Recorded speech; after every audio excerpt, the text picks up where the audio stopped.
अगर आपकी लाइफ में भी कोई थर्ड पार्टी है जिसको आप रिमूव करना चाहते हो और आप हार चुके हो, थक चुके हो और आपको नहीं समझ में आ रहा है कि क्या ये पॉसिबल है भी या नहीं, क्या थर्ड पार्टी रिमूव हो भी सकता है या नहीं, तो ये स्टोरी आपको बहुत ज़्यादा मोटिवेट करेगी। ये स्टोरी कुछ लोगों को ट्रिगर कर सकती है, कुछ लोग बोलेंगे नहीं ये सही नहीं है, ये नहीं होना चाहिए था, या फिर ये तो गलत चीज़ है, ये मैनिफेस्ट नहीं करना चाहिए था, but who are we to जज, ठीक है। So yes, let's start this video. तो she writes, here is my success story finally that I use to imagine sharing you. मैंने आपके कांटेक्ट में हूँ फॉर पास्ट 2 years एंड मैं ये स्टोरी सुनाना चाहती हूँ आपके सब्सक्राइबर्स को, क्योंकि अगर मैं कर पाई तो कोई और भी कर सकता है। तो मेरी स्टोरी ये है कि 2 साल पहले मेरा एसपी एक अनवांटेड मैरिज में था एंड उसकी वाइफ उसको बहुत परेशान करती थी, उसको थ्रेटन करती थी कि सुसाइड कर लेगी अगर उसने उसको अपने माँ बाप के लिए खाना बनाने के लिए बोला। तो उसका एक बेटा था, उसको भी वो ढंग से नहीं रखती थी और उसको लेके मेरे एसपी को धमकी देती थी। मेरा एसपी बहुत परेशान था और तब वो मुझसे मिला था जब मैं यूरोप में थी। वो भी घूमने आया था दोस्तों के साथ, तब हम मिले थे। पहले तो मैं किसी मैरिड इंसान से बात भी नहीं करना चाहती थी, बट हम लोग कब क्लोज़ आ गए मुझे नहीं पता। फिर जब उसने अपनी लाइफ के बारे में बताया मुझे बहुत बुरा लगा, बट तब मुझे मैनिफेस्टेशन के बारे में कुछ नहीं पता था। फिर मुझे एक चैनल के बारे में पता लगा, law of assumption coaching, and मैंने उनसे बात करने का सोचा, बट लास्ट में मैंने बैकआउट कर लिया। फिर मुझे आपका चैनल मिला और मैंने आपको कांटेक्ट किया। सबसे अच्छी बात मुझे ये लगी कि आपने मेरी पूरी बात बहुत ध्यान से सुनी। आपने मुझे रोका नहीं कि जल्दी करो, टाइम ख़त्म हो रहा है। एंड फिर आपने मुझे कंसेप्ट समझाया, मेरे थॉट प्रोसेस में जो भी प्रॉब्लम्स थी वो मुझे बताई, मेरे लिमिटिंग बिलीव्स आपने आइडेंटिफाई करवाए। एंड मुझे भी नहीं पता था कि थॉट्स एंड फीलिंग्स इतने पावरफुल हो सकते हैं। सो मैंने वो सब चीज़ें ध्यान रखनी शुरू कर दी जो आपने बताई थी। स्टार्टिंग के 3 महीने तो मैंने अपने सारे थॉट्स पे ध्यान देना स्टार्ट कर दिया, और जैसा आपने बताया था कि दिक्कत होगी थॉट्स के चेक में रहने में, वो काफ़ी ज़्यादा हुई। मैंने कई बार अपने इनर कॉन्वर्जेशंस में इतना मैं कई बार अपने इनर कॉन्वर्जेशन में इतना खो जाती थी कि मुझे बाद में रियलाइज़ होता था कि मैं 1 घंटे से सेम इनर कॉन्वर्जेशन कर रही हूँ। बट धीरे धीरे आपने थॉट्स पे ध्यान देना आसान हो गया। मैं विजुलाइजेशन कंटिन्यूसली कर रही थी, एफर्मेशंस कर रही थी जो आपने बताए थे। 3 महीने मुझे कुछ नहीं दिखा and I was feeling demotivated. तो मैंने आपसे फिर कांटेक्ट किया एंड मुझे बहुत मोटिवेशन मिला बात करके, एंड मैंने फिर से एंड स्टेट में रहना स्टार्ट कर दिया। एंड उस बीच में अपने एसपी से बात कर रही थी, बट वो मुझे कुछ बताता नहीं था एंड मैं भी नहीं पूछती थी क्योंकि मुझे पता था दैट इट्स ऑलरेडी डन, तो मैं टेंशन क्यों लूँ। फिर एक दिन मेरा एसपी मुझे बताता है कि उसकी वाइफ बहुत ज़्यादा परेशान कर रही है, एंड मैंने एसपी को बोला कि तो तुम डिवोर्स क्यों नहीं अप्लाई कर देते हो। वो बोला कि यार नहीं कर सकता क्योंकि फिर मेरे बेटे का क्या होगा, जो भी है वो उसकी माँ है। मैंने कुछ नहीं बोला, मैं इंटरनल वर्ल्ड में एंड स्टेट में थी एंड सारे एफर्मेशंस कर रही थी जो आपने दिए थे, कुछ मैंने खुद भी बना लिए थे। इसके 1 महीने बाद मेरा एसपी रोते रोते कॉल करता है और बोलता है कि यार मैं डिवोर्स के लिए अप्लाई कर रहा हूँ।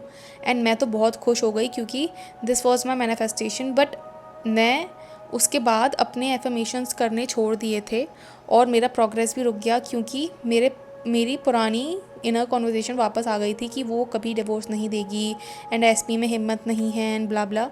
एंड फिर वो वहीं रुक गया। वापस से I talked to you and realize my mistake एंड वापस से मैं अपने ट्रैक पे आ गई।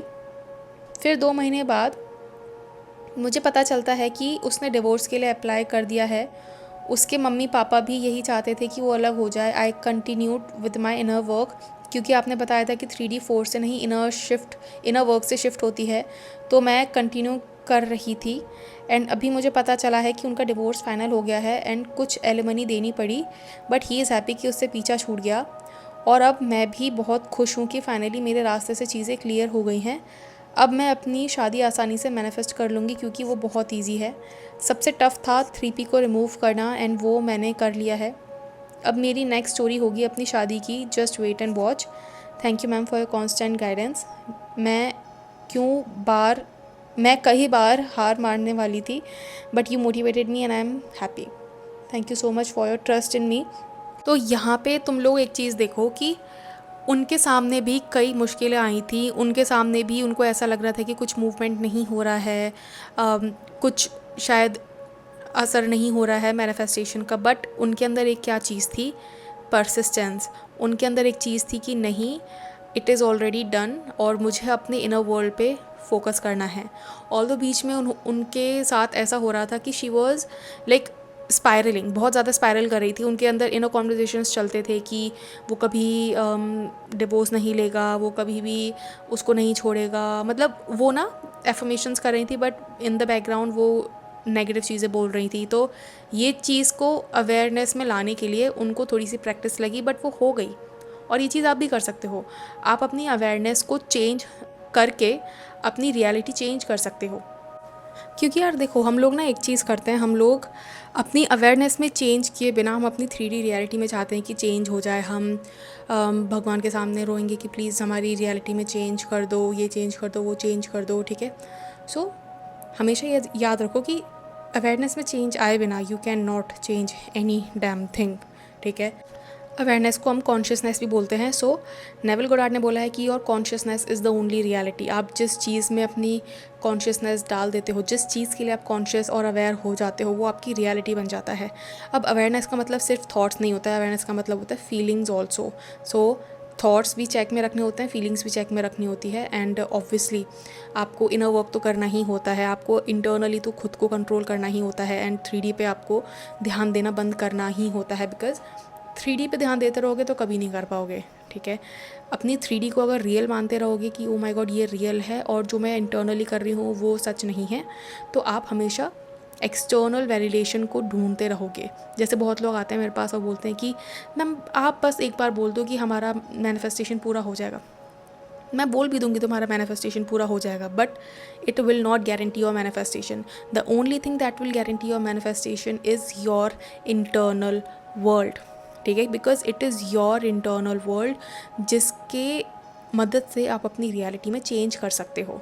तो इंस्टेड ऑफ फाइंडिंग और instead of searching for validation outside in your 3D, किसी दूसरे इंसान से कि उससे सुनने मिल जाए बस एक बार कि ऐसा हो जाएगा, ऐसा हो जाएगा, नहीं। खुद पे इंटरनली भरोसा रखो एंड खुद की इमेजिनेशन पे ट्रस्ट करो, because your imagination is the only reality, ठीक है।